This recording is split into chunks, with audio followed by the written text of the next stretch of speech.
Հարց. Որքանով եք հավատում աստվածաշնչյան պատմություններին։ Այն իրադարձությունները ավելի հստակեցնեմ, որ մենք տեսնում ենք հին կտակարանում, որ Տերը հաճախակի պատժում է իր ժողովրդին, սարսափելի դեպքեր ենք տեսնում եւ մեծ քանակությամբ մարդկանց զոհեր ենք տեսնում, 10,000-ներով, տեսնում ենք, որ Տերը պատժում է, քաղաքներ է ավիրում եւ էլ չենք խոսում Նոյի պատմությունը, որ ամբողջ երկիրը ավիրեց, որքանով ենք հավատում այդ պատմություններին։ Արդյոք սրտով, գիտակցված ձևով իրոք հավատում ենք, որ այդ բաները եղել են։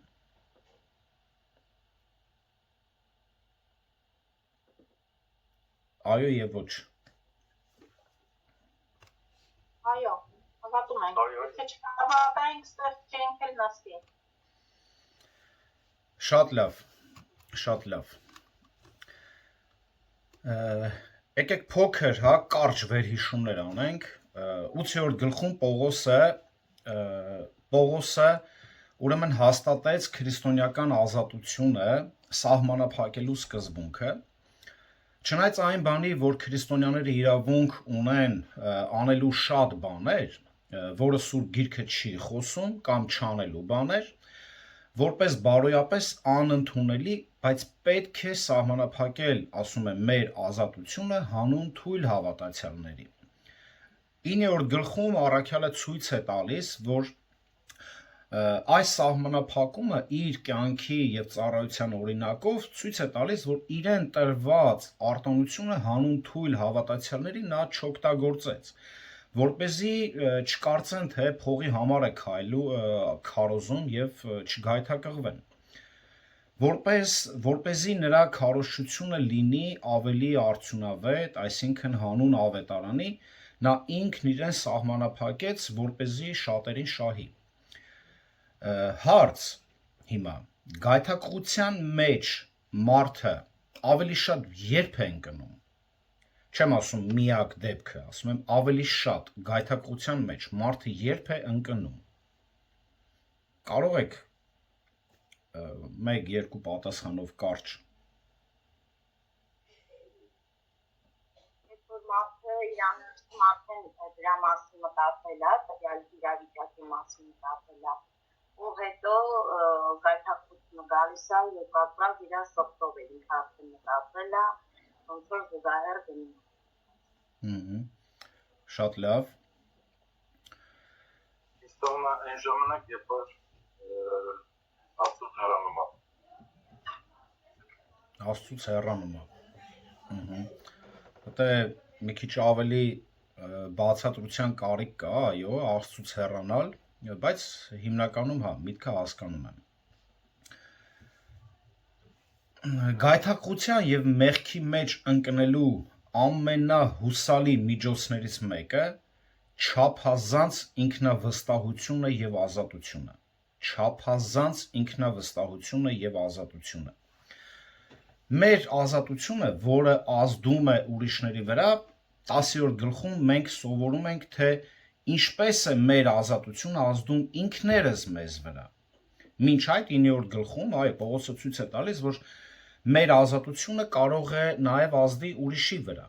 Տեսակ, չէ՞, մենք քարոզն ունեցանք եւ դրա համար Պողոսը իր ազատությունը սահմանափակեց։ Հիմա 10-րդ գլխում Պողոսը ցույց է տալիս, որ մեր ազատությունը կարա մեզ վրա ազդի, որն էլ շատ ինքնավստահության արդյունք է։ 1-13 համարում Պողոսը զգուշացնում է այդ չարիքից, որ ազատության չարաշահումը կարող է մեզ զրկել Քրիստոսին արդյունավետ ծառայության կարողությունից։ Կարող է մեր ազատությունը զրկել այդ կարողությունից։ Ուրեմն այստեղ երբ որ մենք խոսում ենք 10-րդ գլխին ենք հասել, Կորինթացիների 10-րդ գլխին, պետք է խոսանք 10-ից 13 համարները, այստեղ տեքստը բաժանել եմ 3 մասի, ուրեմն 1-ից 4 համարներում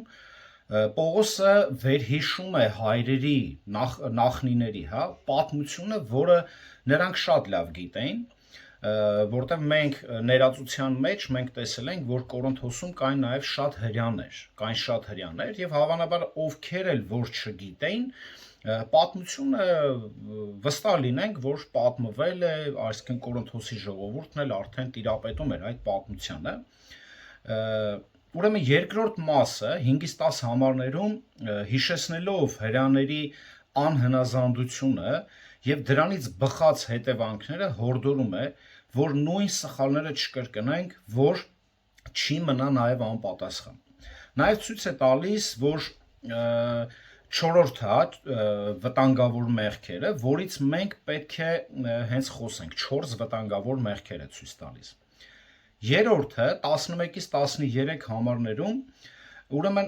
խոսում է, որ նախ որ պատմությունից պետք է խրատվենք, հետո զգուշ լինենք, չկարծենք, թե հասել ենք հոգևոր արդեն բարձունքների,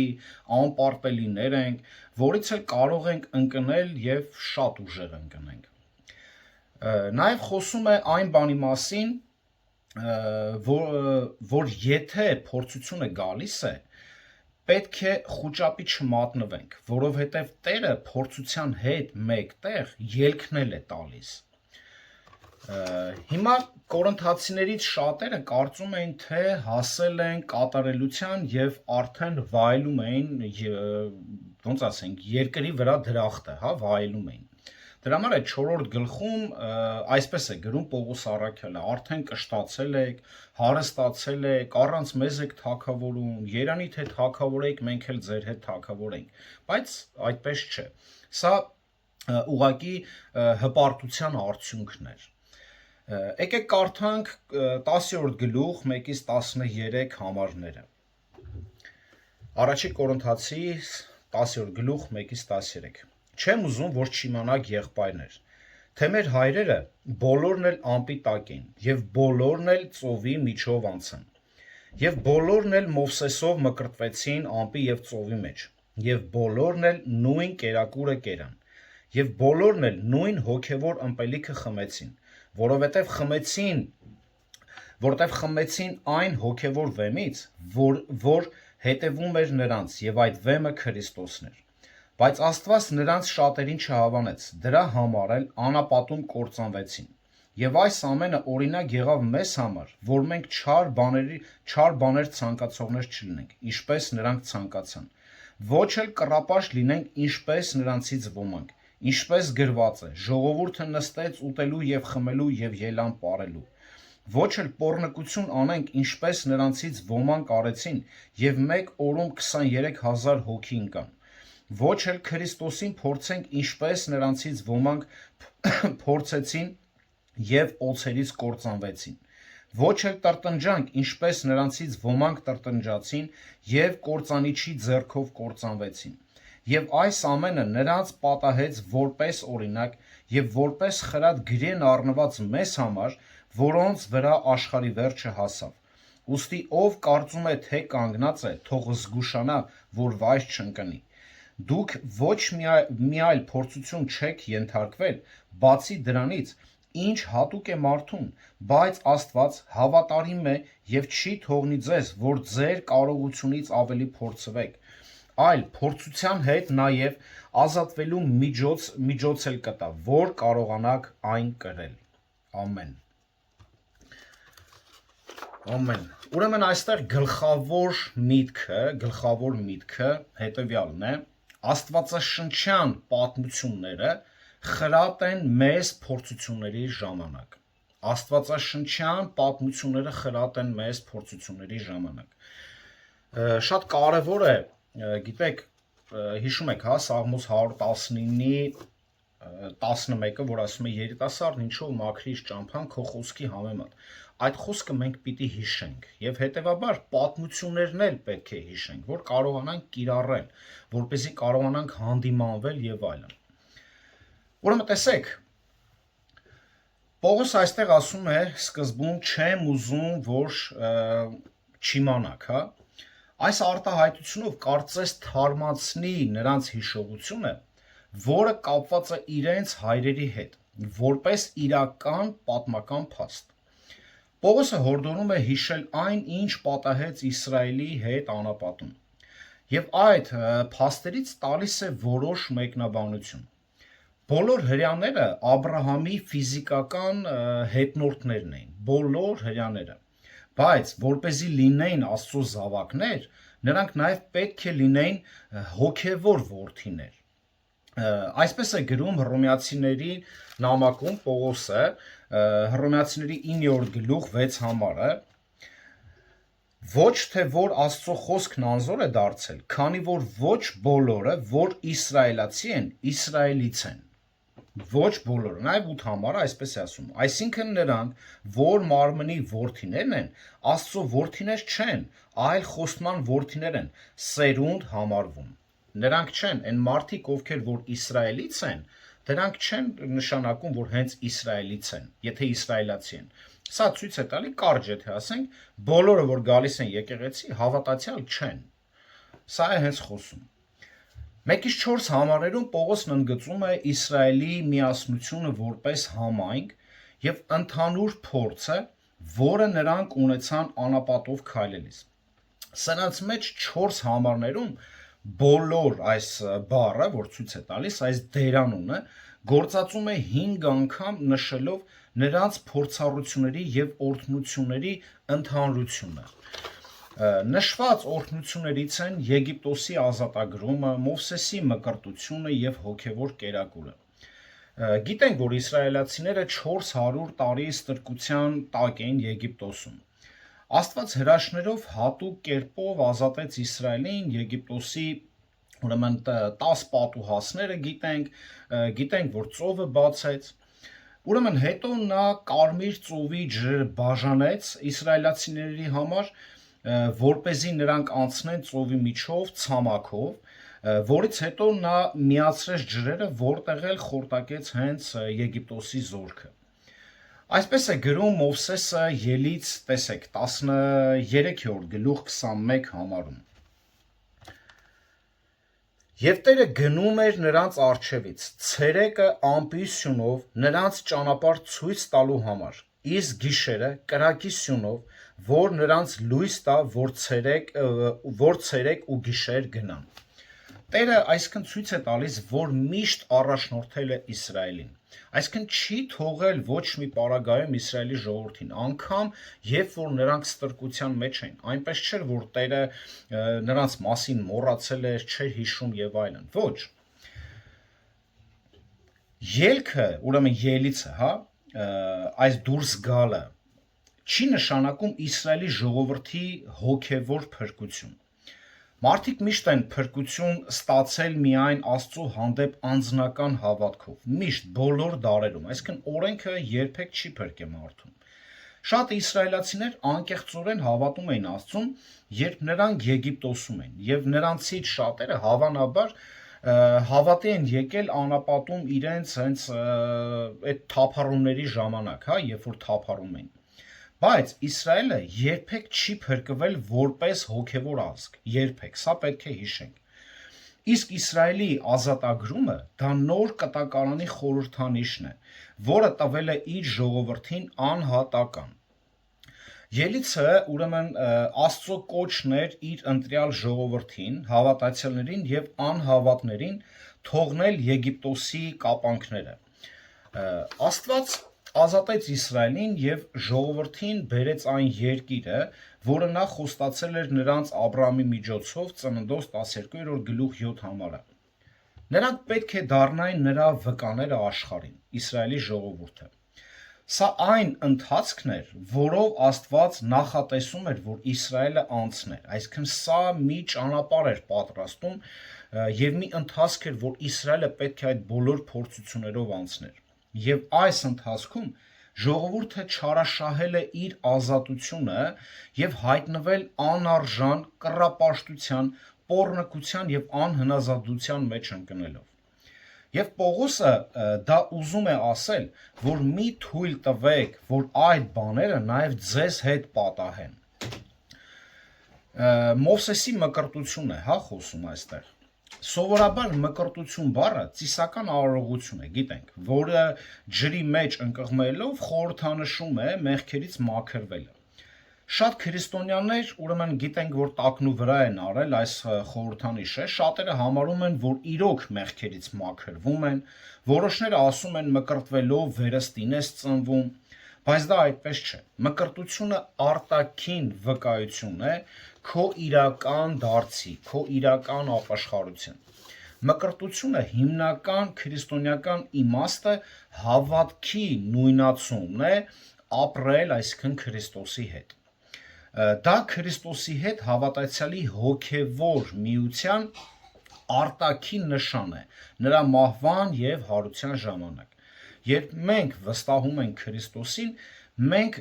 խորասուզվում ենք նրա մեջ, մենք մեզ նույնացնում ենք, այսինքն նրա հետ, մենք դառնում ենք նրա հետ մեկ։ Գաղատացիների 3-րդ գլուխ 27 համարում Պողոսը ասում է, որ որովհետև ձեզանից ովքեր Քրիստոսով մկրտվեցին, Քրիստոսին հագան։ Այս հատվածում մկրտությունը ասելով Պողոսը նկատի ունի հոգևոր նույնականացում, ոչ թե ֆիզիկական արարողության կազմակերպելը։ Այսինքն, երբ որ այդ ծիսական կատարությունը, որ լինում է, ընկղմվում ենք ջրի հետ, հելնում ենք, ոչ, այստեղ խոսում է հոգևոր նույնականացումը։ Ուրեմն տեսեք, իսրայելացիները մկրտվեցին Մովսեսի մեջ այն իմաստով, որ նրանք իրենց նույնացնում են նրա հետ որպես առաջնորդ,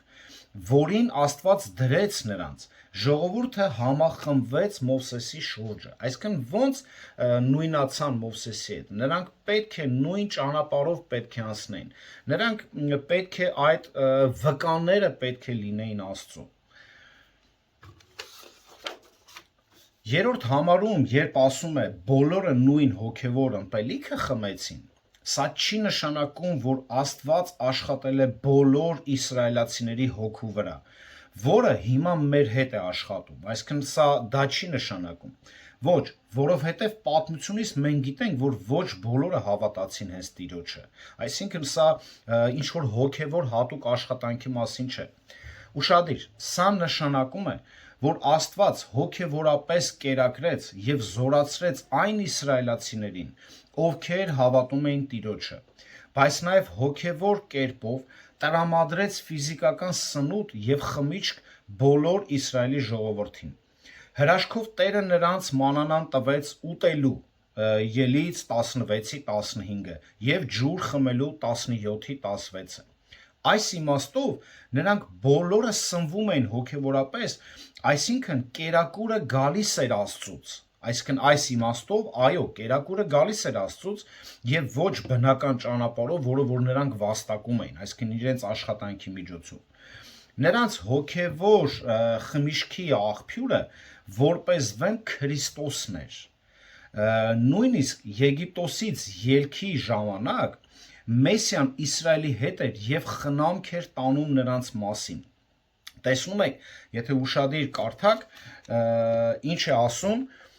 Քրիստոսի մասին, որ 4 համարը եւ բոլորն են նույն հոգեվոր ըմպելիքը խմեցին, որտեղ խմեցին այն հոգեվոր վեմից, որ հետևում էր նրանց եւ այդ վեմը Քրիստոսն էր։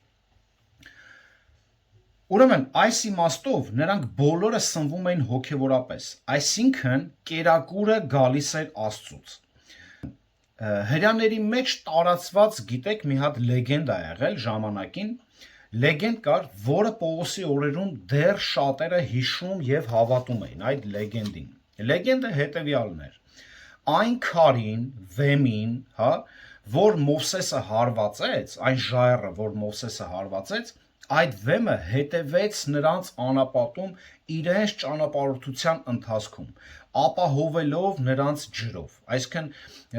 գիտեք պատմությունը, որ ժայռին խփեց։ Այս լեգենդը իրանց մեջ կար, այսինքն նրանք միշտ այդ էին ասում, որտեղ անապատում, որ միշտ գնացել են, անապատ ջուր չկա, բայց նրանք միշտ ջուր են ունեցել խմելու։ Եվ առաքյալը ուշադիր հավանաբար ակնարկել է հենց այս լեգենդին, կարծես ասելով, նորից կարդանք 4 համարը, եւ բոլորն էլ նույն հոգով ըմպելիքը խմեցին, որովհետեւ խմեցին այն հոգեվոր վեմից, որ հետևում էր նրանց, եւ այդ վեմը Քրիստոսն էր։ Եթե դուք մտածում եք, որ ինչ-որ մեկը անընդհատ ջուր է տվել այդ վեմը, այդ ժայռը, իմացեք, որ այդ ժայռը հենց Քրիստոսն է եղել։ Ուրեմն սա եղել է հոգևոր քար։ Եբրայերեն մեսիա բառը գիտենք, նշանակում է Քրիստոս, որին դուք երկար, կարծես ասի, տարիներ սպասել եք, որն էլ այն ժամանակվանից եղել է հենց մեր հայրերի հետ։ Դուք սպասում եք այդ մեսիային, այդ մեսիան արդեն մեր հայրերին արդեն առաջնորդում էր անապատի միջով։ Գիտեք, Պետրոս ինչ է նշանակում, Պետրոս անունը։ Վեմ։ Ճիշտ է, Պետրոս անունը նշանակում է վեմ։ Էրոս տերմինն է օգտագործում, որը նշանակում է մեծ քար, այսինքն ժայռ։ Իսկ այստեղ այս վեմը օգտագործում է պետրա տերմինը, որը նշանակում է հսկայական ժայռ։ Այսինքն այն ժայռը, որը հետևում էր նրանց ամբողջ ճանապարհորդության ընթացքում, դա ոչ թե այս փոքր քարն էր,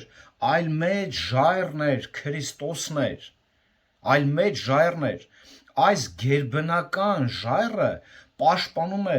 եւ սնուցում էր Աստծո ժողովրդին եւ թույլ չէր տալիս նրանց կործանվել։ Հին կտակարանի հավատացյալները Սուրբ Հոգին չունեն իրենց մեջ, ինչպես մենք, բայց պետք է իմանանք, որ Աստված իր սիրով եւ ողորմությամբ չէր թողնում նրանցից մեկին, այլ առաջնորդում էր ով Մեսիան, այդ մեծ ժայռը, առաջնորդում էր այդ վեմը նրանց միշտ ապաստան է եղել եւ առաջնորդել է ամենուրեք։ Եվ այս բոլորը հիշեցնում է Պողոսը, թե ով էր կանգնած Իսրայել ժողովրդի ազատագրման հետևում եւ ով էր առաջնորդում իրենց կյանքի օրերում։ 5-10 համարներում Պողոսը ցույց է տալիս ազատության չարաշահման հետևանքները։ Ինչ է ուզում ցույց տա այս հատվածում։ Ցույց է տալիս, որ չարաշահել Աստծո սերն ու ողորմությունը մեզ լավ տեղ չի տանելու։ Ամբողջ Իսրայելը մասնակցեց ազատագրմանը, մկրտությանը, Տիրոջ օրհնությանը, ուտելով եւ խմելով, բայց նրանցից ոչ շատերը արժանացան Աստծո բարեհաճությանը։ Նրանցից շատերը թերահավատ էին։ Նրանցից միայն 2-ին թույլատրվեց մտնել Ավետյաց երկիրը՝ Հեսուն եւ Քաղեբին։ Նույնիսկ Մովսեսին ու Ահարոնը անարժան գտնվեցին մտնելու, քանի որ ժայռին, գիտեք պատմությունը, Մովսեսը 2 անգամ հարվածեց, որին որ թույլ ասել էր, որ 1 անգամ պետք է հարվածես, այսինքն կարծես Մովսեսը կասկած էր, մի հատ խփեց, այն որ մի վարքյան ջուր չեկավ, մի հատ էլի, էս ինչա։ Պատմությունը խորն է, ավելի գիտեք, երևի մի օր կխոսանք Տերը կամենա։ Սկզբում ողջ Իսրայելը առատաձեռնորեն օրհնեց Տիրոջը, ազատվեց ստրկությունից, մկրտվեց եւ սնվեց Տիրոջ կողմից անապատում, բայց անհնազանդության այս թեստում նրանցից շատերը չանցան։ Չարաշահեցին եւ ազատությունը, եւ օրհնությունները։ Եսակենտրոն ուրեմն ու ինքնական նրանք փորձում էին ապրել իրենց ազատության մեջ, բայց չափազանց ազատությունը տարավ նախ գայթակղության, իսկ հետո մեղքի մեջ, որն էլ մեկ օրում 23,000 մարդ մահացավ։ Պողոսը վերհիշելով հայրերի անցյալը ցույց է տալիս, թե ինչու նրանք չդարձան պատվավոր անոթներ, որովհետև չձգտեցին կառչել արդարությանը, հավատին, սիրուն եւ խաղաղությանը։ Այսպես է գրում Պողոս առաքյալը Տիմոթեոսին, 2 Տիմոթեոս 2 գլուխ 21-22 համարներում։ Եթե մեկն իր անձը մաքրի սրանցից, կլինի պատվական անոթ, սրբված եւ իր Տիրոջ գործածման համար պիտանի, ամեն բարի գործերի համար պատրաստված։ Երիտասարդական ցանկություններից փախիր ու գնա արդարության, հավատի, սիրո, խաղաղության հետևից, նրանց հետ, ովքեր Տիրոջ անունը կանչում են մաքուր սրտով։ Իսկ նրանք Իսկ նրանք գրված էին, ուրեմն ցրված էին անապատում որպես անպիտան անոթներ։ 11 համարում ասում է. անապատում իսրայելցիների վրա եկած պատիժները մեզ համար օրինակ են գրված, որպեսզի մենք նույն սխալները չկրկնենք, չլինենք նույն անհնազանդները։ Նրանք, ովքեր անապատում սպանվեցին, չեն հնազանդեցրել իրենց մարմինները այնպես, ինչպես Պողոսը 27 համարում է ասում։ Եկեք մի հատ հիշենք, ինչ էր ասում. այլ իմ մարմինը ճնշում եմ եւ հնազանդեցնում, որ չլինի թե ուրիշներին քարոզեմ, իսկ ինքս անարժան գտնվեմ։ Հрьяաները իրանք իրենց բնույթով սիրում էին քարոզներ տալ, սիրում էին, դե իրանք մի բան ունեին, գիրք ունեին, որ հեթանոսները չունեին, այսինքն միշտ սիրում էին խոսային, քարոզային, բայց նրանք անպիտան անոթներ են, որովհետև Պողոսի պես չէին վարվում, այսինքն իրանք իրանց չէին ճնշում, հնազանդվում Տիրոջը, ինչպես Պողոսը։ Դրանք սիրում էին մենակ խոսալ, մենակ քարոզել, իրենց գիտությունը ցույց տալ, կարծես թե հպարտանում էին, այլ ոչ թե այդ գիտությունը օգտագործում էին իրենց խոնարհության, հնազանդության համար։ Երբ մարմինը ուշադիր լինում է հոգու հնազանդության տակ, պիտանի է իսկ անհնազանդ մարմինը ոչ։ Պողոսը Հռոմեացիներին ուղղված նամակում այսպես է գրում, Հռոմեացիների 8-րդ գլուխ 5-ից 8 համարը եկեք կարդանք, 8-րդ գլուխ 5-ից 8 համարը, որովհետև մարմնավորին հետևողները մարմնավոր բաներ են մտածում, իսկ հոգուն հետևողները հոգու բաները, որովհետև մարմնավոր միտքը մահ է, իսկ հոգևոր միտքը կյանք եւ խաղաղություն, քանի որ մարմնավոր միտքն Աստծո դեմ թշնամություն է, որովհետև Աստծո օրենքին չի հնազանդվում եւ չի էլ կարող։ Մարմնավոր միտքը ո՞նց կարա Աստծո օրենքին հնազանդվի, եթե քո միտքը, ուշք ու միտքը տարբեր բաներ է այս աշխարհում, ամեն տեղ ո՞նց կարա այդ միտքը Աստծո խոսքին հնազանդվի, Աստծուն հնազանդվի։ Շարունակում է. եւ նրանք, որ մարմնավոր են, չեն կարող գոհացնել Աստծուն։ Եվ նաև 13 համարը, որովհետև եթե մարմնավորապես ապրեք, մարմնավորապես կմեռնեք։ Իսկ եթե հոգով մարմնի գործերը սպանեք, կապրեք։ Մարմնավոր կյանքը դա մարմնի ցանկությունները բավարարելն է։ Բավարարում ես այն, ինչ մարմինը ցանկանում է։ Իսրայելացիները անարժան ուրեմն ճանաչվեցին 4 բացահայտ մեղքերով։ Կռապաշտություն 7-րդ համարը, կարող եք հետևել, սեռական անբարոյականություն 8-րդ համարը, փորձեցին Աստծուն 9-րդ համարը եւ տրտնջացին Աստծո դեմ 10-րդ համարը։ Կռապաշտություն։ Ուրեմն կուրքերն ավելի քան ծանոթ էին կորինթացիներին, նրանց շրջապատող ամեն ինչ հասարակությունը կառուցվել է հենց կռապաշտության վրա։ Այսինքն կորինթացիները նույնպես չէր որ չգիտեն կուրքն ինչ է, իրենց ամբողջ մշակույթը կուրքերով էր լցված։ Ուրեմն այս հասարակությունում ոչ մի բան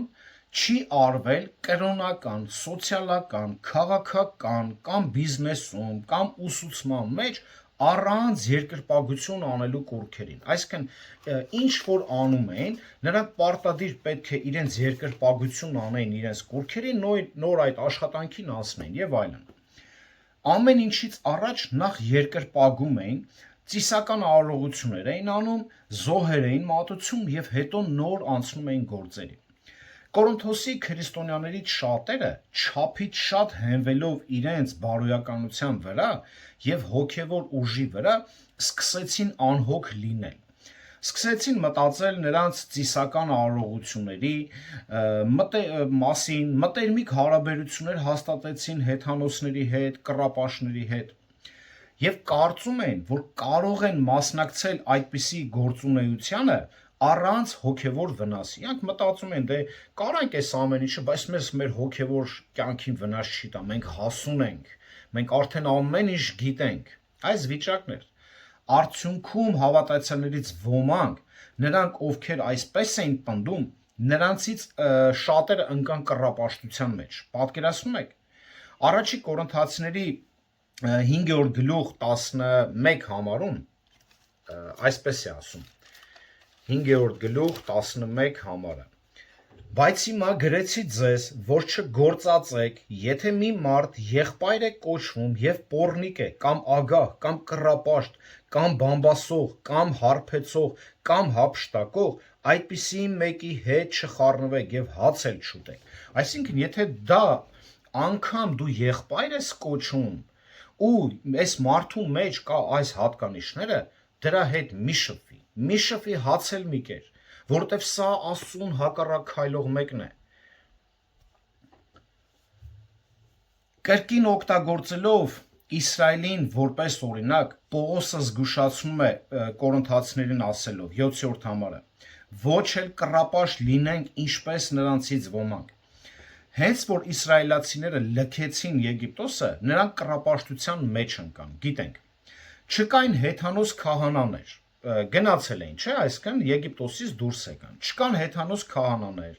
տաճարներ, կուռքեր, որոնք կարող են գայթակղել նրանց, բայց նրանք կարողացան ստեղծել իրենց կուռքերը եւ իմպրովիզացնել իրենց սեփական կրոնական արարողությունները։ Օ մարդ, ինչ չար է քո սիրտը։ Քեզ հանեց այդ երկրից, ամեն հրաշքներ արեց, որ պատմության մեջ այդպիսի բան առաջի անգամ գրվեց, լսվեց, տեսավ, որ ծովը մեջտեղից բացի քեզ ազատելու համար ու դու դրանից հետո գնացիր սկսիր կռապաշտություն անել։ Ելից 32-րդ գլխում մի ամոթալի պատմություն է գրված։ Երբ Մովսեսը բարձրացել էր Սինա լեռը, ստանալու Աստծո պատվիրանների, ուրեմն տախտակների վրա, ժողովուրդը սպասելով նրա վերադարձին կորցնում է իր համբերությունը եւ համոզեցին Ահարոնին, որ հորթը սարքի, որպեսզի պաշտեն։ Նրանք հորթին դիմում էին ուշադիր դիմում էին որպես Աստված, որ նրանց Եգիպտոսից դուրս բերեց։ Ելից 32-րդ գլուխ 4-րդ համարը, տեսեք ինչ է ասում։ Ելից 32-ի 4-ը։ Եվ նա դրանք Ահարոնը, հա, եւ նա դրանք նրանց ձեռքերից վերցնելով կաղապուրի մեջ ձևավորեց եւ դրանից մի ոսկե հորթ ձուլեց եւ ասացին ժողովուրդը սրանք են քո աստվածները ով Իսրայել որ քեզ Եգիպտոսի երկրից դուրս հանեց։ Սա է մարդկության տեսակը։ Աստված ինչ հրաշքով հանել է ու մարդու պատասխանը ուղված ում իր ձեռքի սարքածին։ Ահարոնը նույնիսկ նույն զոհաբերությունները բերեց հորթին, ողջակեզներ եւ խաղաղության զոհեր, որոնք ավանդաբար մատուցվում էին հենց Աստծուն։ Այսինքն այն ինչը որ մատուցվում էր Աստծուն, անում էին հիմա կուռքերին։ Գիտեք, երբ մարդը ապրում է որևէ շրջապատում, նմանվում է նրանց, ձեռք է բերում նոր բնավորություններ, նոր մտածելակերպ եւ այլն, այսինքն այն մտածելակերպը, այն պահվածքը, այն գաղափարները, մոտեցումները, վարքագիծը, որ շրջապատում որ ապրում է։ Անկամ ծնող եւ երեխա հարաբերության մեջ կա, չէ՞, որ մեկը մի հատ երեխա վատ բան անում, ասում է ինչ հա տեսել, որ ինչ էլ սովորի։ Հիմա հрьяաներն են, ինչ են տեսել, որ ինչ էլ սովորեն։ Եգիպտոսում 400 տարի ապրել են։ 7-րդ համարը Պողոսը մեջ բերում է անում Ելից 32-ի 6-ից։ Տեսեք, եւ հաջորդ առավոտյան վաղ վեր կացան եւ ողջակեզներ մատուցեցին եւ խաղաղության զոհեր բերեցին եւ ժողովուրդը նստեց ուտելու խմելու եւ վեր կացավ պարելու։ 7-րդ համարը։ Ուրեմն սա այս զոհաբերությունը հաջորդող խնջույք էր հիմնականում։ Կորինթոսի հավատացյալներից ոմանք նույնպես վերադարձան իրենց նախկին երկրպագությանը։ Կուռքերը ներկայացնում են կեղծ աստվածներին, որոնք իրականում դևեր են, եւ ավելի ուշ 10-րդ գլխում Պողոսը զգուշացնում է 20-21-րդ համարում, դրա մասին մենք կխոսանք հաջորդ քարոզում, որ այդ ամեն ինչը որ անում եք դևերին եք անում։ Ճշմարիտ Աստծուն կարելի է երկրպագել միայն ու միայն ճշմարտության մեջ, ճշմարտության խոսքի մեջ, նրա միջոցով, խոսքի միջոցով։ Երբ քրիստոնյաները Աստծուց բացի որևէ մեկի երկրպագում են, դա կռապաշտություն է։ Կլինի Մարիամ Աստվածածին, սրբեր, սրբապատկերներ, խաչքարեր, հրեշտակներ, մասունքներ, այս բոլորը կռապաշտություն են, որը որ այսօր մեր առաքելական եկեղեցին իրանց կյանքն է, իրանց առօրյան է դա։ Ինչքան էլ որ ասեն, մենք չենք պաշտում, հարգում ենք, դուք կռապաշտությունով եք ապրում եւ ժողովրդի մեջ կռապաշտություն եք տարածում։ Այս սովորությունները կեղծ պաշտամունք են եւ խստիվ արգելված են Սուրբ գրքում։ Առաջին պատվիրանը, որ Աստված տրվեց Մովսեսին, հետեւյալն էր. Ինձանից բացի ուրիշ աստվածներ չունենաս։ Ելից 20-րդ գլուխ 3 համարը։ Կա միայն մեկ Աստված եւ միայն նրան պետք է երկրպագել։ Չորրորդ բացահայտ մեղքը, որի մասին Պողոս առաքյալը ուրեմն նախազգուշացնում էր, դա տրտնջալն էր։ 10-րդ համարում մի տրտնջացեք, ինչպես նրանցից ոմանք տրտնջացին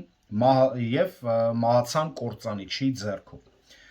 Այն ժամանակ, երբ Իսրայելի ուրեմն ժողովուրդը տրտնջացին Մովսեսի եւ Ահարոնի դիմաց, Տերը կործանեց նրանց։ Թվոց 16-րդ գլուխ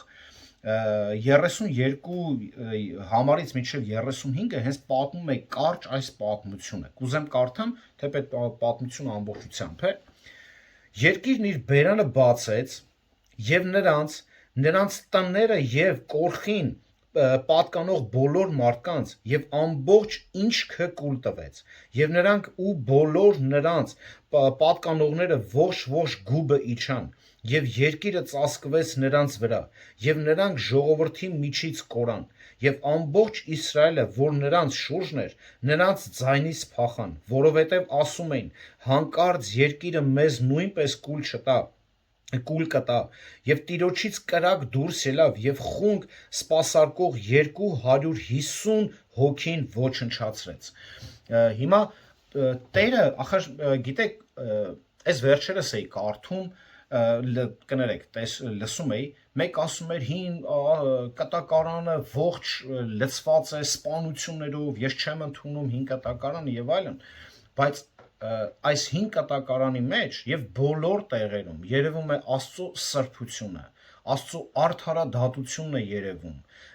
է, որ Աստված ոնց է զզվում մեղքից եւ մեզ այս ամբողջը որպես օրինակ են, որ մենք տեսնենք, մենք հավատացյալներս, մանավանդ որ հիմա ունենք ամբողջական խոսքը, մենք կարողանանք հետևել ճշմարտությանը, հետևել արդարությանը, այլ ոչ թե պատմությունը այսօր հաճախ ինչ է կատարում, նույն հավատացյալը լսում, կարդում, տեսնում է, բայց ապրում է նույն անառակ կյանքով, որը որ ապրում է։ Տրտնջալու համար կորխը եւ իր սերունդը պատժվեցին, բայց ժողովուրդը մնաց նույն անխելքը եւ անմիջապես հաջորդ օրը տրտնջաց ասելով 41 համարը կարդանք։ Հենց այս պատմության հաջորդ օրը տեսեք ինչ է լինում։ Սակայն հաջորդ օրը Իսրայելի որդիների ամբողջ ժողովքը Մովսեսի դեմ եւ Ահարոնի դեմ տրտնջացին ասելով. Դուք սպանեցիք Տիրոջ ժողովրդին, նորից տրտնջում են։ Այսինքն մենք տեսնում ենք նորից տրտնջալ ժողովուրդ, այս պատմությունները թող դառնան, իրոք այս քարոզը դառնա մեզ միշտ հիշելու համար մի լավ ինչ-որ մի պատգամ, որ հիշենք, որ այն ինչ որ մենք այսօր տեսնում եւ սովորում ենք, լսում եւ կարդում ենք, կարողանանք վաղը կիրառել, ոչ թե վաղը այս ժողովրդի պես հելենք նորից տրտնջանք կամ հելենք նորից նույն կյանքը ապրենք։ Աստված այնքան բարկացավ նրանց վրա, որ իսկույն պատիժ ուղարկեց նրանց այս անգամ տրտնջալուց հետո, որից հետո 14700 մարդ մահացավ այս պատմության մեջ։ Տրտնջալը դա դժգոհություն է Աստծո գերիշխան կամքի դեմ։ Տրտնջալը ցույց է տալիս, որ մարդը համաձայն չէ նրա որոշումներին, պատվիրաններին, արգելքներին։ Երբ Աստծո ժողովուրդը կասկածում է կամ բողոքում է, դրանով իսկ վիճարկում է Աստծո իմաստությունը, ողորմությունը, բարությունը, նրա սերը եւ արդարությունը։ Մենք պետք է գոհ լինենք ոչ միայն հանուն սեփական բարեկեցության համար, այլև Աստծո պատվի ու նրա փառքի համար։ Փնթփնթալը անպատվում է մեր երկնային Հորը, բայց գոհունակությունը փառավորում է նրան։ Մեր օրերում էլ հաճախ հավատացյալները տրտնջում են ասելով, որի ականատեսն եմ եղել ես մի ուղղության վրա ցույց կտամ, բայց դուք կարող եք շատ ավելացնել։ Եկեղեցի գնա, գիրք կարդա, աղոթք արա, ընծաները տու, տիրոջ գործի համար ծառայիր, ներիր, սիրիր, պատվիրանը պահիր, աշխարհիկների հետ սերտ հարաբերություններ մի ունեցիր, էլ ինչ անեմ, ին վրա այդպես մունատ գալացող եկել, էլ ինչ անեմ, հասկանում եք։ Շատերը չեն ուրեմն հարմարվում այն կարգավիճակից, որում գտնվում են եւ միշտ դժգոհում են, նաեւ այդ վիճակը կա, որ այսօր մենք արանք ունենանք մի վիճակ չէ, էլ ավելին ցանկանանք, շատ ուզենք, սա ցույց է տալիս մեր աշխարհիկ հին մարմնական ագահությունը, դրա համար պետք է այս ամեն ինչը մի հատ տեսնենք Պողոսի աչքերով ինքը ինչ էր ասում։ Փիլիպեցիների 4:11-ում ասում է. Ես սովորել եմ գոհ լինել նրանով, ինչ ունեմ։ Իմ ամեն կարգավիճակի մեջ ես գոհ եմ։ Պողոս այսպես էր ապրում։ Դրա համար նա Աստծո ձեռքերում իրոք ընտիր անոթ էր։ Եվ խորհուրդ տվեց կորինթացիներին սովորել նույն բանը, որպեսզի չտառապեն Աստծո պատժից։ Այս բոլոր օրինակները Պողոսը բերեց ինչու, կարդանք 11 համարը։ Եվ այս ամենը նրանց պատահեց որպես օրինակ եւ որպես խրատ գրի են առնված մեզ համար, որոնց վրա աշխարհի վերջ հասավ։ Ինչի համար օրինակ բերեց, որպես խրատ մեզ համար, այն փորձությունները, որ անցել է այս ժողովուրդը, դա խրատ է մեզ համար, որտեւ այս ժողովուրդը չհասկացավ մի կարևոր բան, որն էլ որ մեր հենց վերնագիրն էր, որ փորձության մեջ, ախր Աստված քեզ առաջնորդելու է, եթե կա փորձություն, ուրեմն իմացիր քեզ առաջնորդելու է։ Հիմա Իսրայելը չխրատվեց, Իսրայելը չհասկացավ, Իսրայելը չընդունեց։ Մենք պետք է վստահություն ունենանք։ Եթե մեր կյանքի մեջ փորձառություն է գալիս, մենք պիտի մի բան իմանանք, խրատվենք պատմությունից եւ ամենակարևոր իմանանք, որ Տերը մեզ հետ է, Տերը մեզ չի թողում, նա ելքել է տալու, նա առաջնորդելու է մեզի։ Ոնց կարա Տերը չար բանով է փորձում, ոչ։ Անհնազանդ իսրայելացիների նկատմամբ կիրառված ուրեմն պատիժներն էին ոչ միայն հրյա հավատացյալների համար, այլ բոլոր հավատացյալների համար անկախ դարաշրջանից։ Ավելին, դրանք մեզ տրվեցին որպես հիշեցում մեր շահի համար։ Սա մեր շահի համար տրված հիշեցումը։ Նուտեզիա այս բառը նշանակում է հորդոր եւ կրում է իր մեջ լրացուցիչ զգուշություն։ Սա այն խորհուրդն է, որ տրվում է համոզել անձին փոխել իր վարքը, միտքը լույսի ներքո, աստվածաշնչյան լույսի ներքո, փոխիր քո միտքը, մտածելակերպը փոխիր։ Մենք ապրում ենք մի ժամանակներում, որը էապես տարբերվում է Մովսեսի ժամանակներից, բայց նրանց պատմությունից մենք կարող ենք արժեքավոր դասեր քաղել այդտեղից։ Նրանց նման մենք նույնպես կարող ենք կորցնել օրհնությունները, պարգևները, արդյունավետությունները Տիրոջը ծառայելու համար։ Եթե մեծամտության եւ ավելորդ ինքնավստահության պատճառով շատ հեռու չգնանք։ Մենք կարող ենք կորցնել ինքնավստահությունը, մեծամտությունը, այս ամենը ժորդ մեզ հեռու է տանելու։ Ինչքան մարդ գիտեք, ինչքան մարդու հետ ենք թե օնլայն միացել, հպարտանում են, գիտեն, են, պարգևներ ունենք, այն ունենք, սա կարող է իրանց տապալել գետնին։ Ազատության չարաշահումը տանում է անհնազանդության, որն էլ գցում է հենց մեղքի մեջ։ Ճշմարիտ հավատացյալը չի կորցնում փրկությունը, ճշմարիտ, բայց կարող է կորցնել Տիրոջը ծառայելու հնարավորությունը եւ այս կյանքի ընթացքը, որը Տերը պարգևել է, այո, կարող է նաեւ այս կյանքի ընթացքը Տերը կորցնել, թույլ տալ, որ կորցնես։ Ցանկացած հավատացյալ, հատկապես երբ ինքնավստահ է դառնում իր մեջ, քրիստոնեական կյանքի մեջ պետք է զգուշ լինի, որ չընկնի։ Պողոսը հենց առակած գրքից մի մնայուն սկզբունք է արտահայտում ասելով։ Եկեք կարդանք առակած գիրքը, հա։ Առակած 16-րդ գլուխ 18 համարը։ Ուշադիր, կործանման առջևից հպարտությունն է գնում, իսկ անկման առջևից ամբարտավան հոգին։ Այսինքն մարդը, այն որ արդեն կործանում է պատրաստում, ինչ է անում,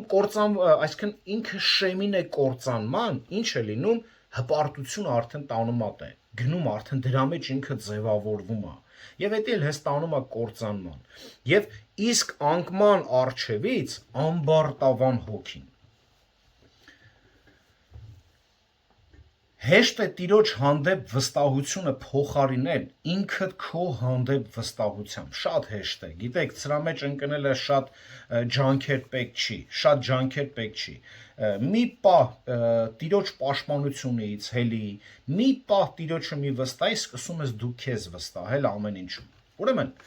ընդունելով նրա առաջնորդությունը, օրհնությունները եւ հետո փորձում ենք մեզ վերագրել, չհասկանալով, որ նա է գործում մեր միջոցով, նա է տվել մեզ եւ այլն։ Հեշտ է նաեւ սիրահարվել մեր ազատությանը Քրիստոսի մեջ եւ մոռանալ, որ մենք նրան ենք պատկանում, որ նրա արյունով ենք գնված եւ կանչված ենք հնազանդվելու նրա խոսքին։ Գիտեք, այսօր գայթակղությունները այնքան գողտրիկ ձևով են գալիս, որ մենք չենք հասկանում, որ մենք արդեն դրա մեջ թաղվել ենք դրա մեջ, էլ չենք կարողանում դուրս գալ դրա միջից։ Դրա համար այս պատմությունները վերհիշելով մեր հայրերի պատմությունները, պետք է մենք այստեղից խրատ վերցնենք։ Աստվածաշունչը լի է չափից դուրս ինքնավստահության վտանգների օրինակներով։ Գիտենք պատմությունը Սավողի, Դավիթի, հա, շատ ինքնավստահ էր իր վրա։ Նաբուգոդոնոսորի պատմությունը գիտենք, հա, Դանիել մարգարեության մեջ։ Բոլորը վստահ են եղել։ Ասորեստանի Սենեքերիմ թագավորի պատմությունը, ով ծաղրեց ասելով, որ Իսրայելի Աստվածը չի փրկել իրեն, եւ որոշ ժամանակ անց Տիրոջ հրեշտակը դուրս եկավ եւ հարվածեց բանակում նրա բանակին, նա գնում էր ուրեմն Սենեքերիմը, հա, գնում էր ուրեմն պատերազմելու եւ այլն, պատերազմը կրած գալիս էր եւ այս ամբողջը վերագրում էր իրեն։ Ու մի օրում պատկերացնում եք ինչ արեց Աստված, 185,000 մարդ մահացավ։ Այ իա հպարտությունից։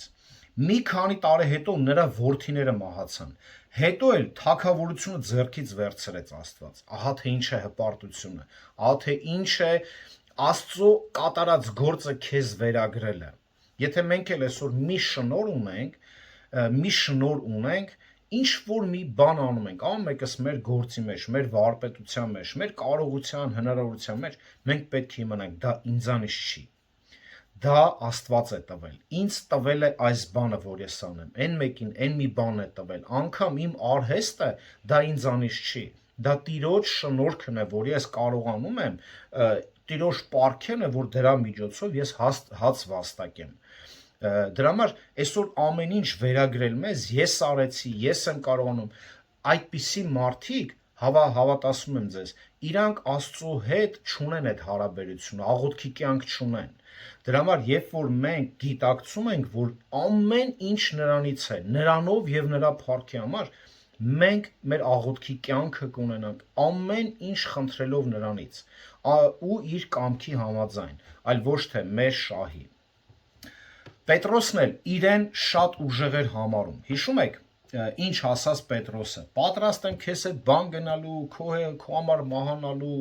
պատրաստ եմ կյանքս քո համար տալու, բայց Հիսուսը ինչ ասեց։ Պետրոս ակաղաղ առավոտյան դեռ չկանչած 3 անգամ կուրանաս ընձի։ Հպարտությունը երբեք լավ տեղ չի տանում։ Անգամ Աստծո սիրելի Պետրոսը, որ Պետրոսի թղթերով կերակը ինչ ձև ենք կերակրվում, մի ողջ աստվածաբանություն կա, չգիտեմ ամեն ինչ, բայց այդ նման Պետրոսը անգամ երբ որ հպարտացավ, Տեսակ ինչ եղավ, Տերը թույլ տվեց, որ Պետրոս ընենց ընկնես, որ ասում է քիթը տրորվի, որ հասկանաս, որ դու առանց ինձ չես կարա, Պետրոս։ Սարդիկեի եկեղեցին էլ էր հպարտացել իր գործերով, բայց Տերը ասաց, որ քո գործերը ուղակի մեռած են։ Լաոդիկեի եկեղեցին հպարտացել էր եւ իրեն համարում էր հարուստ, բարգավաճած, բայց Տերը ասաց նրան, որ իրականում նրանք դժբախտ են, սոված, թշվառ, աղքատ, կույր եւ մերկ են։ Հայտնություն 3:17-ը։ Քրիստոնյաները, ովքեր դառնում են ինքնավստահ, սկսում են ավելի քիչ ապավինել Աստծո խոսքին եւ Աստծո հոգուն եւ դառնում են անհոգ իրենց կյանքում։ Որքան նրանք ինքնագոհ են, այնքան ավելի բաց են գայթակղության համար։ Ինչքան այո ինքնագոհ ես, դու քեզանից, ասենց լավ կշտացած, դու ես եմ, դու բաց ես, ավելի թիրախավորված ես սատանայի կողմից, ավելի բաց ես այդ մեղքի դեմ։ Երբ մենք զգում ենք, թե հոգևորապես ավելի ուժեղ ենք, լավ հոգևոր կյանք ենք ապրում, սովորելու մեջ ենք ուժեղ եւ այլն, այդ ժամանակ ավելի քան զգուշ պետք է լինենք, քան երբևէ։ Ինքնավստահության եւ հպարտության դեմ խիստ զգուշացումից հետո Պողոսը քաջալերում է կորինթացիներին, վստահեցնելով նրանց, որ Աստված կօգնի նրանց գայթակղության ժամանակ։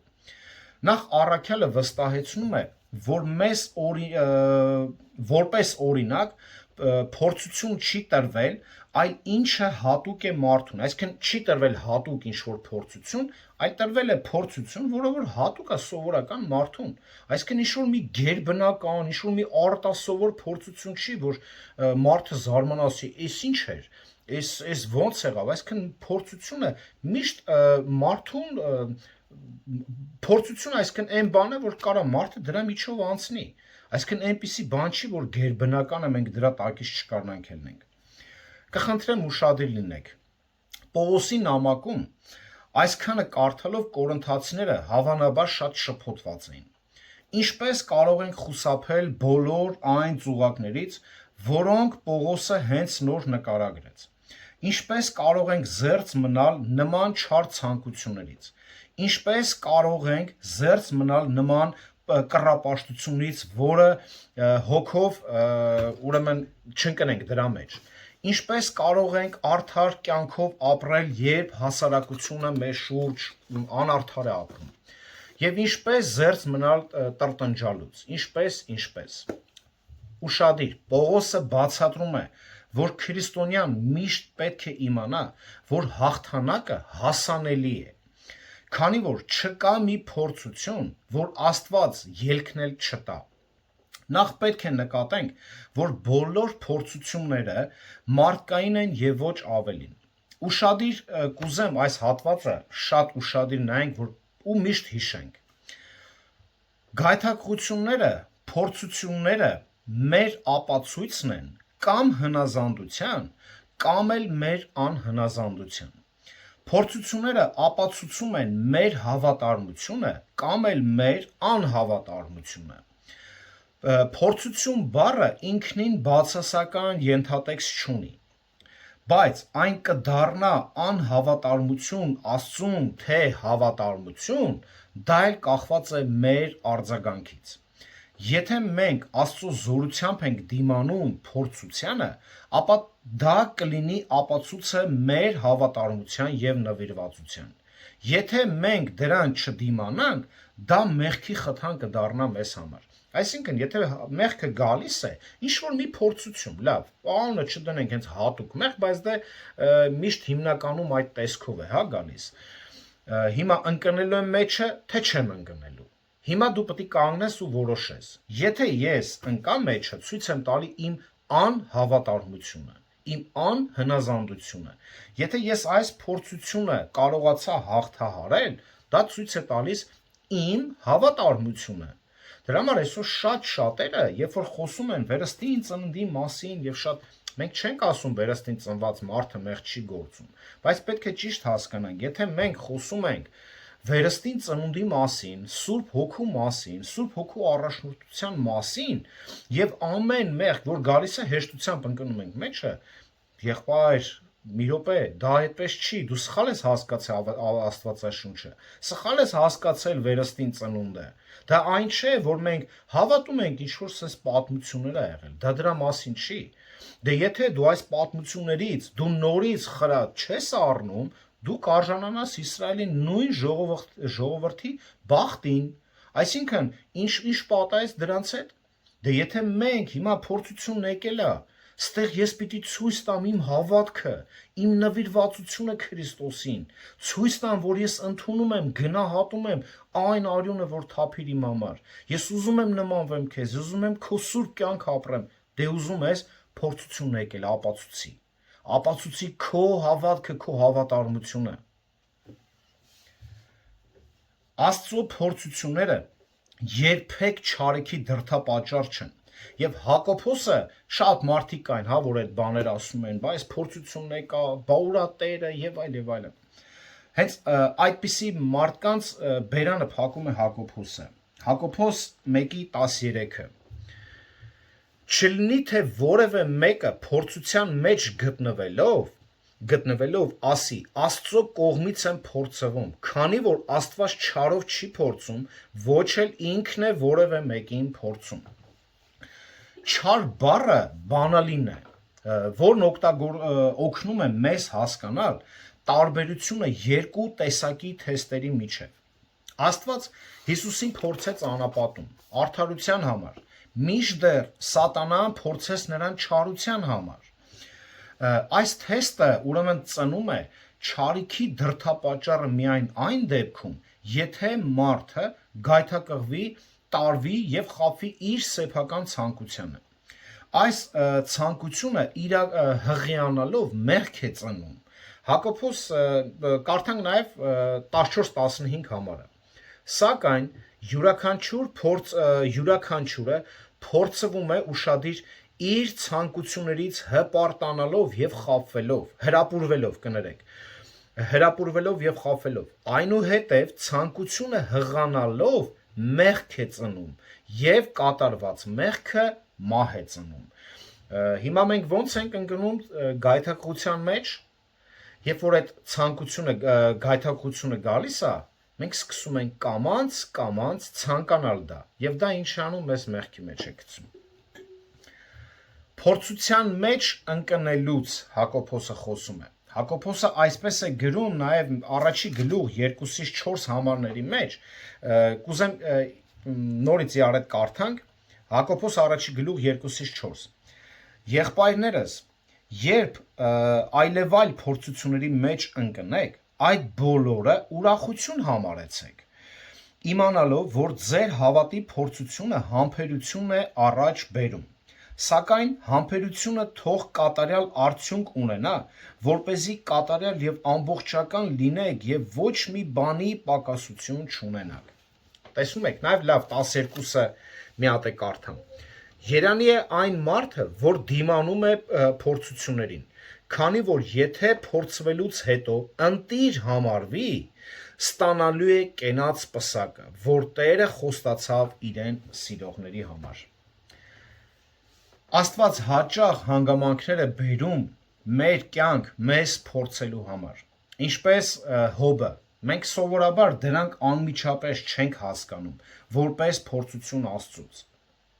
Բայց նրանց նկատմամբ մեր արձագանքը նույնպես կապացուցի մեր հավատարմությունը կամ մեր անհավատարմությունը։ Լինի դա աշխատանք, ուսման, ընտանեկան, բիզնես կամ որևէ տեղ ցույց է տալիս մեր հավատքն ու վստահությունը երկնային Հոր հանդեպ։ Դրա համար, երբ որ փորձությունները գալիս է, ընդհակառակը Հակոբոսն ասում է ուրախացեք։ Կարծես սա մեզ Միքայել է սա պիտի վերև հանի։ Հավատքի կյանքում հոգևոր աճ պետք է տա, եթե հիմա դու այս ամեն ինչին կարողանաս համբերությամբ եւ սիրով կրել եւ այդ փորձության մեջ մաքուր դուրս գալ։ Սա քեզ տանելու է հոգևոր աճի։ Եվ փոխարենը, որ փառք պետք է տանք Աստծուն փորձության համար, ինչպես ասաց Հակոբոսը, մենք կսկսենք մեղադրել Աստծուն, եթե այս ամենը չգիտակցենք։ Տերունական աղոթքում Հիսուսն ասում է, որ մենք պետք է խնդրենք Աստծուն ասելով։ Ինչ խնդրենք, եւ մի տանիր մեզ փորձության, այլ փրկիր մեզ չարից։ Մատթեոս 6:13 համարը։ Չարը վերաբերում է սատանային։ Այլ կերպ ասած, մենք պետք է աղոթենք դրա համար, որպեսզի փորձությունները, որոնց մենք հանդիպում ենք, գայթակղություններ չդառնան։ Ուշադիր, Քրիստոսի խոսքերի էությունը կարելի է արտահայտվել հետևյալ կերպ։ Այսպես էլի։ Տեր Աստված կանգնեցրում մեզ նախքան սատանան կվերածի մեր փորձությունը գայթակղության։ Մենք ոչ թե պետք է ընկնենք փորձության մեջ, նոր աղոթենք, որ դուրս գանք դրա միջից, այլ նախքան ընկնելը դրա մեջ պետք է աղոթենք։ Այսինքն մենք պետք է պատրաստվենք, աղոթքով պատրաստվենք, որ հանկարծ գա մի օր փորձությունը, վաղը, մյուս օրը մենք պատրաստ լինենք, այսինքն մեր աղոթքները մեզ պետք է պատրաստի, որ փորձությանը կարողանանք դիմակայել։ Այլ ոչ թե մարդիկ այդ աղոթքի կյանք չունեն, նմանատիպ աղոթ, որ Տեր այս փորձությունը գա, ընկնում են մեջը, նոր Տեր Աստված օգնի, փրկի, հասկանում ես, կամ էլ սկի չեն էլ աղոթքանում, այլ ընկնում են գայթակղության մեջ։ Անթրոպինոս բառը նշանակում է այն, ինչ բնորոշ է մարդկության համար։ Այլ կերպ ասած, Պողոսն ասում է, որ չկան մարդու համար գերբնական գայթակղություններ։ Սրանք սովորական փորձություններ են, ոչ թե յուրահատուկ ինչ-որ բան։ Փորձությունները սովորական բան են մարդու համար, բայց պետք է հիշենք, որ Աստված մեր ուժերից վեր մեզ փորձություն չի տա։ Եվ ուրախալին այն է, որ ելքն էլ կտա, որպեսզի դուրս գանք դրա միջից։ Ոչ ոք, նույնիսկ սատանան, չի կարող ստիպել մեզ, որ մենք մեղք գործենք։ Հաճախակ ենք տենում այսօր քարոզներ կան, սատանան ստիպեց, սատանան չի կարող ոչ մեկի ստիպել։ Անգամ անհավատին սատանան չի ստիպում մեղք գործել, անգամ անհավատին, էլ ուր մնաց հոգևորին։ Անգամ հիշում եք Եվայի պատմությունը, նա Եվային չստիպեց, նա Եվային համոզում է գեղեցիկ ձևերով, այ համոզելուց շատ լավ է, բայց ստիպելուց նա ինքը իրավունք չունի ստիպի, որտեվ Տերը չի թույլ տվել դրան այդ բանը։ Սատանան ամբողջ պատմության մեջ երևի գիտեք, որ միակ մարդն է եղել, որ Հուդան մտել է նրա մեջ։ Ուրեմն ոչ մի ուժ ավելին չէ, քան մեր մեջ բնակվող հոգևոր ուժը։ Մարդիկ մեղք են գործում, որովհետև նրանք ուզում են մեղք գործել։ Այնուամենայնիվ, քրիստոնյան դիմադրելով գայթակղությանը, աջակցություն ունի իր երկնային հոր կողմից։ Աստված հավատարիմ է, նա հավատարիմ է մնում իր զավակներին։ Հոբ 5:19-ում այսպես է ասում. նա 6 նեղություններից քեզ կազատի եւ 7-րդում քեզ չարիք չի դիպչի։ 6 նեղությունից կազատի 7-րդին էլ չարիք չի դիպչի։ Այդքան հավատարիմ է մեր Տերը։ Այո, մենք Աստծո հավատարմության խոստումն ունենք, եւ սա Աստծո պատասխանն է, երբ մենք աղոթում ենք։ Եվ մի տանիր մեզ փորձության, այլ փրկիր մեզ չարից։ Նա թույլ չի տա փորձություններ, որոնց մենք չենք կարող հաղթահարել։ Սա մեր երաշխիքն է Տիրոջից, սա գառանտն է Տիրոջից, որ չեմ թույլ տա այն փորձությունը, որ քո ուժերից վեր է, այդ փորձությունը գա, որ դու ընկնես դրա մեջ, ասես Տեր, դե ես գիտես, որ այդ ուժը չունի, այդ կարողությունը, ինչի ուղարկիր ինձ ես, այդպես չի։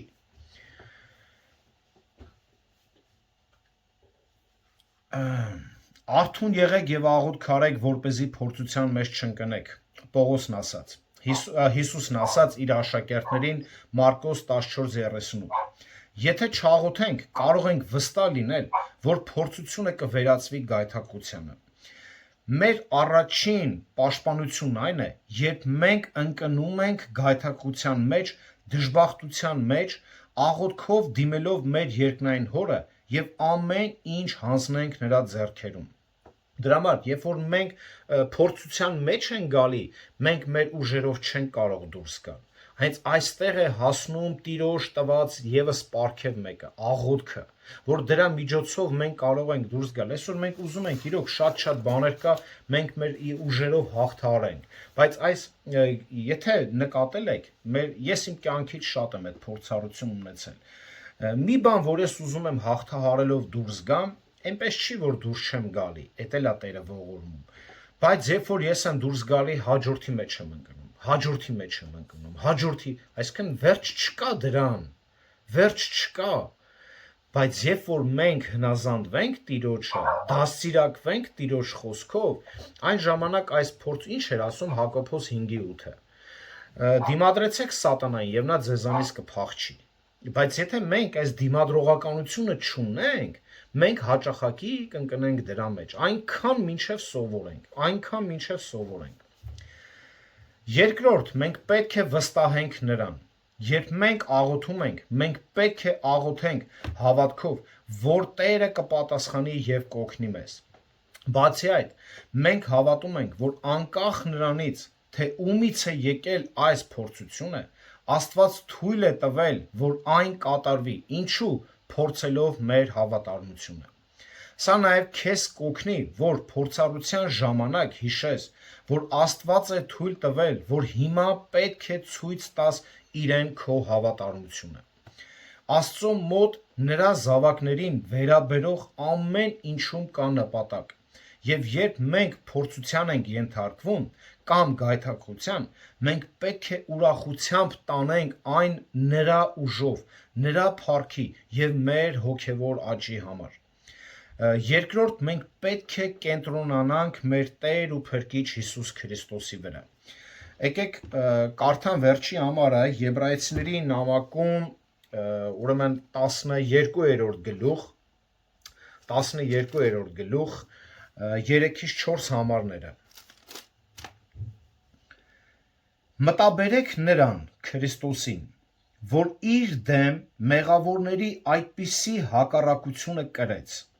որպեսզի չլինի թե հոգնեք եւ ձեր սրտում հուսալքվեք։ Ինչի մասին է խոսում։ Մտաբերեք, հիշեք, ինչ նեղություններ կրեց Քրիստոսը։ Հիշում եք, ինչ նեղություններ կրեց Քրիստոսը։ Իր չարչարանքները, իր խաչը եւ այլն, չէ՞։ Դուք դեռ ասում է արյուն թափելու չափ դիմադրություն ցույց չտվեցիք մեղքի դեմ պայքարում։ Հիմա տեսեք մեր Քրիստոսին։ Նա գիտի այդ բոլոր փորձությունները անցել է։ Նա ունեցել է իմ ու քո նման մարմին, ցավը զգացող, տառապող, տանջվող, բոլոր, այսինքն ինչ մարմին հիմա դու կրում ես քո մեջ, հոգնող եւ այլն, այդ բոլոր նույն զգայարանները Տերն է ունեցել։ Այդ բոլոր փորձությունները նա անցել է։ Հիմա նա մեզ տվել է մեր փորձառության մեջ, ինքը կրելով մարդկային մարմնի մեջ, նա գիտի ինչ է մարդկային ուժերից վեր, ուժերի սահմաններում, բոլորը գիտի, բայց նա ուժերից վեր երբեք մեզ փորձություն չի տալիս։ Քրիստոսը շատ համբերեց ավելին, քան մենք երբևէ ստիպված կլինենք դիմանալ։ Եվ նա շատ լավ իմանալով մարդկային տկարությունները մեզ կառաջնորդի դուրս գալ հենց դրա միջից։ Հիշեք, Աստծո մոտ կա խոստման բանալին, որն էլ հավատացյալներին տալիս է ուժ, վստահություն, հավատարմություն եւ հոգեվոր կյանքի ընթացքում տալիս է զորություն։ Եկեք նաեւ գործնական 1-2 քայլ խոսանք եւ ավարտենք։ Առաջին, երբ կարդում եք Սուրբ Գիրքը, ուշադիր տեսեք, թե ինչու է Աստված պատժում ժողովրդին։ Ուշադիր կարդացեք, երբ է պատժում, ինչու համար է պատժում։ Հիշեք միշտ այդ պատմությունները։ Հիշեք, որպեսզի կարողանաք դուք էլ ձեր կյանքի օրերում կիրառեք այդ ամենը։ Երկրորդ, նայելով թե պատմությանը եւ թե մեր անցած կյանքին, մեր սեփական անցած կյանքին կամ պատմության մեջ այդ վերոհիշյալները, որոնց մենք տեսնում ենք, եկեք նույն սխալները չկրկնենք, չտեսնենք, մենք տեսել ենք մեր անցած կյանքը, մենք գիտենք ինչերի մեջ ենք եղել, բայց հիմա եկեք հասկանանք, տեսնենք, թե ով է մեր վեմը, ով է մեզ կանչել, ում մենք պատկանում արդեն, սա մեր նոր կյանքն է, ինչպես կասեր Պողոս առաքյալը 2 Կորինթացիների 5:17-ում, Հներն անցավ, եղբայրներ, ամեն բան նոր է։ Մենք արդեն նոր արարածներ ենք, նոր մարդիկ ենք։ Եկեք մենք ապրենք նոր կյանքով, այլ ոչ թե կրկնենք պատմության մեր սխալները։ Երրորդ, չհպարտանաք երբեք, ես էլ ձեր հետ, երբեք մեզ բարձր կայացած հոգևորներ չզգանք։ Երբեք չասենք, ես արդեն գիտեմ, ես արդեն ուժեղ եմ, ես արդեն կարում եմ, երբեք, մենք գիտեք, երբ որ աստվածաշնչյան իրոք գիտելիքի մեջ